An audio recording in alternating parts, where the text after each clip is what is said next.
When you look at Florida, when you look at, Rick Scott right now is in the lead in Senate with 55,000 votes, and Gillum has been, it's been extraordinary. Florida's a disappointment. Florida's a real, because it's so tight. Yes. And because they thought that the top of the ticket would help down ticket. Look, there was a dream tonight for Democrats, which was that early on, they'd be able to say, okay, we won a couple in Virginia, we won in Kentucky, and this is going to show that this wave is starting and you can't stop it.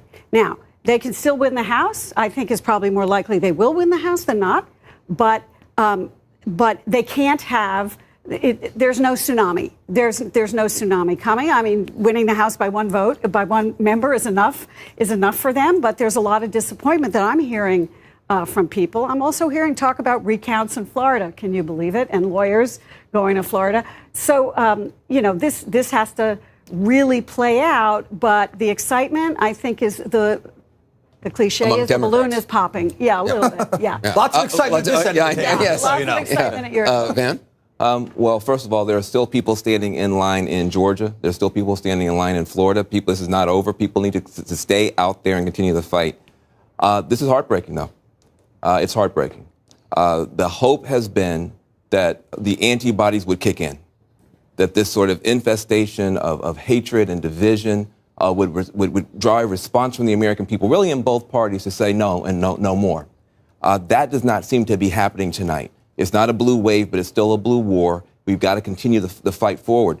But I think that sense of helplessness that has really fueled a lot of this outrage and outpouring from Democrats may still be there tomorrow, even if we have the House. Governor?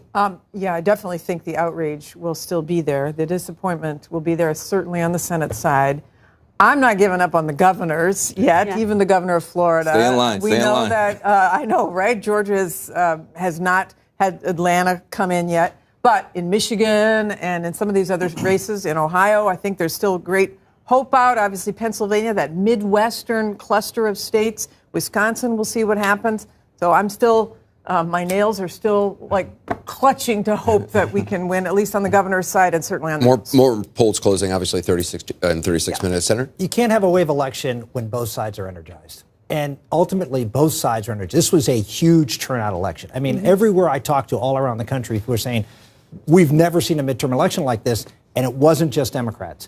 You lose when one side's energized and the other side's it. Both sides are. You got to give Donald Trump credit for energizing. The other thing that's really remarkable is that Republicans, where everybody I talked to said, we were outspent 2-3 to 1. The Democrats had all the money. They had all the media, and they still couldn't win it. Right. Even with the divisive figure of the president on top of the ticket. That is a message of solace to a lot of conservatives who were worried about this being a disaster. And for all that talk about sort of the future of the Democratic Party and what the message is and how far left they should be, or the message was just anti-Trump. The message just never got across. I don't agree with that. I think that was the motivating factor. The message on pre-existing. So the question: Did the caravan ads work? The answer clearly is yes tonight, as you see, right? Whether you like them or not. Let David finish. Whether you like them or not, right? They worked.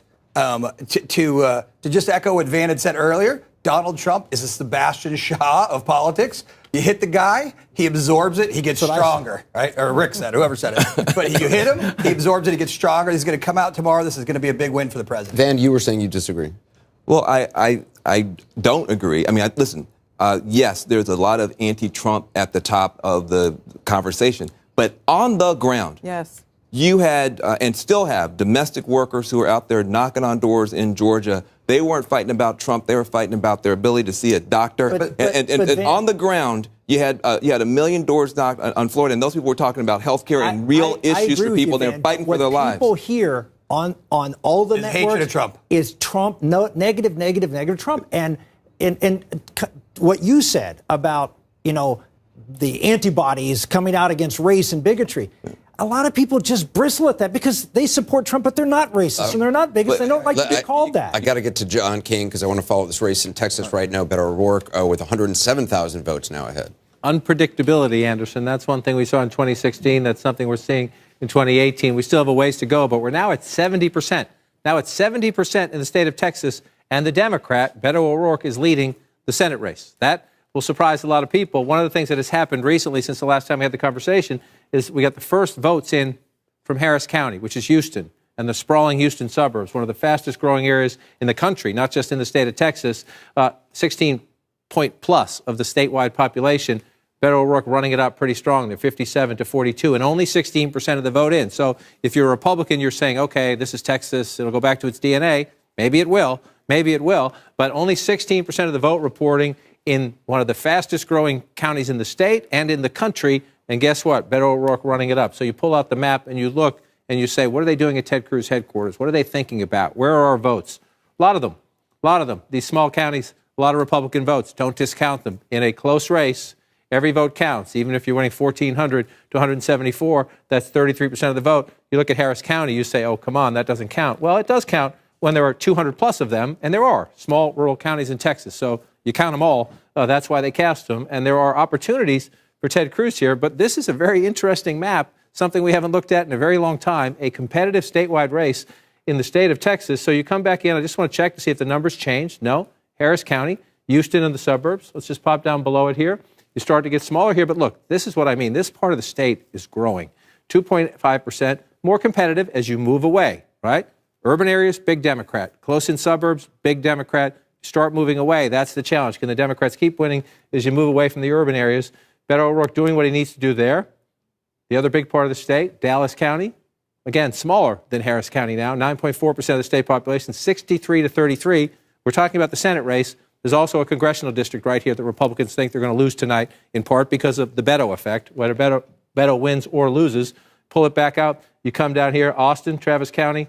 Democrats have to win big here. It's not as big. If you look, 4.2% of the statewide population. Beto O'Rourke doing what he needs to do and he told people, you watch, I'm going to turn out more votes than you think I can. We'll see if he gets there in the end. But so far, he's doing what he said. Then you move down here again, San Antonio, another Democratic area, running it up. Pretty good vote totals there.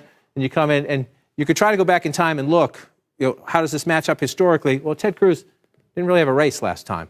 You see all this red up here. But just remember, just look at the map and see all the red. Now you come here, there's more blue. Now there's still some gray. We got votes to come in, but there's more blue. This is Beto's home, El Paso. Only 3% of the state population, but in a close race, it's nice to run it up 75-25 somewhere. And we're going to watch. I talked about all the unfilled in gray up here in small rural Texas. We expect that to come in red by significant margins. The question is, what's happening down here in what you'd call Beto O'Rourke country next to El Paso? We still don't have any votes here. It's very tiny here. But you do have, as you start moving down along the border, I just heard David Urban talking about the caravan ads. No question, the focus on immigration anyway by the president did help in some places. As this Texas race is very close tonight, in these border areas, Latino areas here and here, you could also see the reverse of that in the state of Texas as we watch this one play out. Remarkably close, 50.6%, 48.7%, 51 to 49, 100,000 votes lead in a competitive race in the state of Texas, Wolf. Very, very close. We've got some numbers to show the big picture in the House of Representatives right now, some encouragement for the Democrats. 31 Democrats right now are leading in Republican districts in races that are too early to call. Democrats must pick up 21 Republican seats. One cautionary note. 5 Republicans are leading in Democratic districts right now in races that are too early to call. But 31, they're leading in 31. John, where are they leading in those 31 districts? Because for the Democrats, they smell victory in the House of Representatives. But part of it, I'll get to it in a minute. We don't know if this will hold up. But part of it is here in the state of Texas, where the Democrats are leading in 6 districts right now held by Republicans. That would be beyond the Democrats' dreams. Will they get 6? Who knows? But they want to pick up at least 2 in Texas. That tells you the Democrats in the state of Texas are on par for their math.